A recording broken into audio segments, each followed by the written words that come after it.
नमस्कार साथियों, स्वागत आपका अभिनंदन। भाई वीडियो कर दीजिए ज़्यादा से शेयर। ज़बरदस्त वीडियो लेकर आया हूँ, फटाफट पढ़िए क्या लेकर आया। कोर्ट ने पाया है कि सिलेबस का पालन नहीं करना और कुछ विषयों को छोड़ देना निष्पक्षता के खिलाफ है।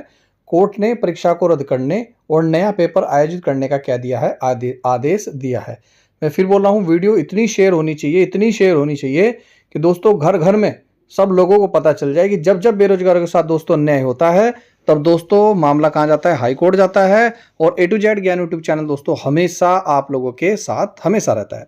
एक और देखिए, यह मामला आपके केस में बहुत मिलता जुलता है क्योंकि उत्तराखंड में भी नए जोड़े के विषयों में कोई प्रश्न नहीं पूछा गया। यदि याचिका में यह साबित हो जाता है कि सभी विषयों का वेटेज बराबर था तो कोर्ट पुनः परीक्षा का आदेश दे सकता है। ये क्या है, कहाँ का मामला, पहले इसको जान लें, फिर मैं आपको चलता हूँ वन दरोगा एग्जाम को लेकर। कर्नाटक हाई कोर्ट में दोस्तों केपीएससी गजेटेड प्रोबेशनर परीक्षा हुई 2020 में।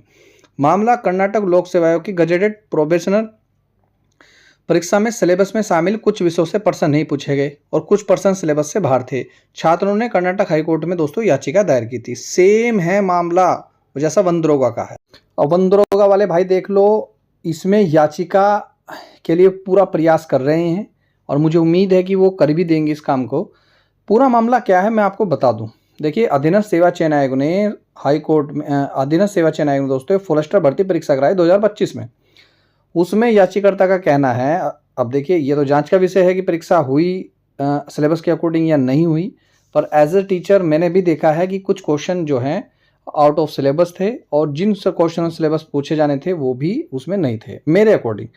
हो सकता है कि आपके अकॉर्डिंग ना हो सके कि बहुत से भाई बहन कहें कि नहीं सर आप गलत बोल रहे हो, तो मैं उनका भी स्वागत करता हूं। ये तो जांच का विषय है। खैर, याचिकाकर्ता बायोलॉजी विषय पृष्ठभूमि से हैं जो आयोग द्वारा निर्धारित पात्रता मापदंड के अनुसार परीक्षा हेतु योग्य हैं। बिल्कुल, परीक्षा में पूछे गए प्रश्नों का स्तर विषयगत दृष्टिकोण से अत्यंत पक्षतापूर्ण था, कहना है याचिकाकर्ता का। बायोलॉजी विषय के प्रश्न अत्यंत कठिन थे, जटिल थे, कई बार पाठ्यक्रम से बाहर भी थे, जबकि मैथ्स के प्रश्न अपेक्षाकृत सरल थे। उनका कहना यह है कि मैथ्स वालों को कहीं ना कहीं इसमें लाभ दिया गया।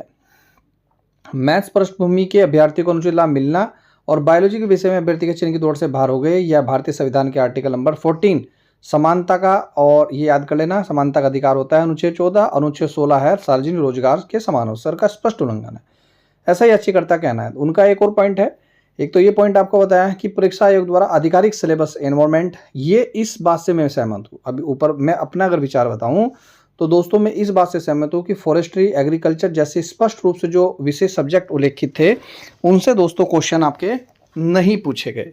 इस बात से तो मैं सहमत हूँ। इसके बावजूद परीक्षा में इन विषयों से एक भी प्रश्न नहीं पूछा गया। यह स्पष्ट है कि आयोग ने स्वप्रकाशित सिलेबस से भटकते हुए परीक्षा आयोजित की, जो छात्रों के साथ क्या है, धोखा है। एक और बात कह रहा है कि बायोलॉजी पृष्ठभूमि के छात्रों ने इन्हीं विषयों पर तैयारी की थी और परीक्षा में इन्हें शामिल न करना किया जाना उन्हें जानबूझकर वंचित करने जैसा प्रतीत होता है। यह परीक्षा प्राकृतिक न्याय के सिद्धांतों का उल्लंघन है तथा ऐसी परीक्षा को निष्पक्ष नहीं माना जा सकता। एक और भी बात कही है, याचिकाकर्ता ने आयोग से कई बार शिकायत कर चुके हैं परंतु कोई उचित समाधान या जांच भी नहीं हुई। याचिकाकर्ता के पास कोई वैकल्पिक और प्रभावशाली उपाय नहीं है, अतः याचिका माननीय उच्च न्यायालय में दायर की जा रही है। याचिकाकर्ता विनम्रतापूर्वक प्रार्थना करता है। तो आप देख ही रहे हैं दोस्तों।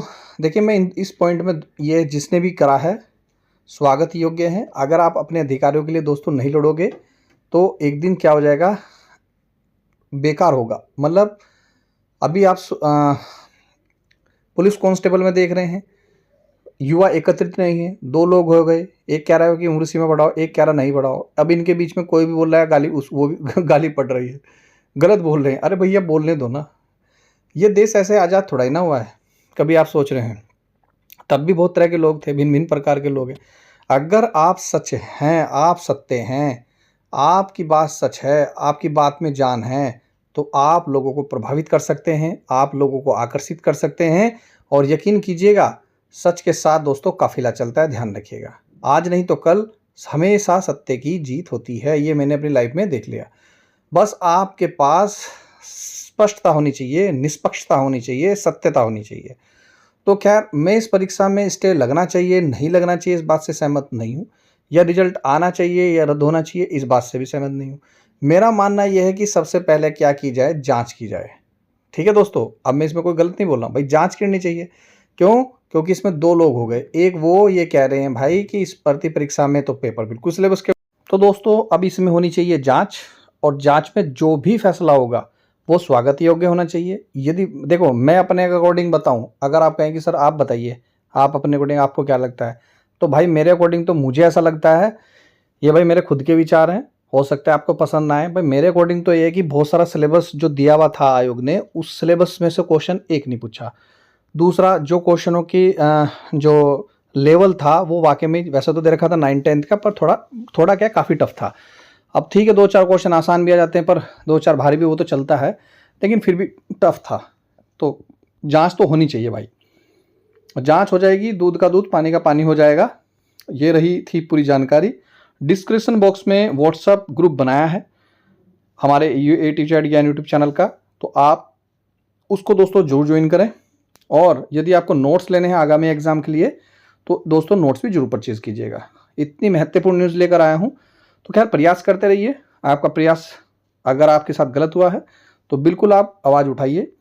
मिलता हूँ दोस्तों नेक्स्ट वीडियो में। वीडियो देखने दोस्तों धन्यवाद। जय हिंद, जय उत्तराखंड।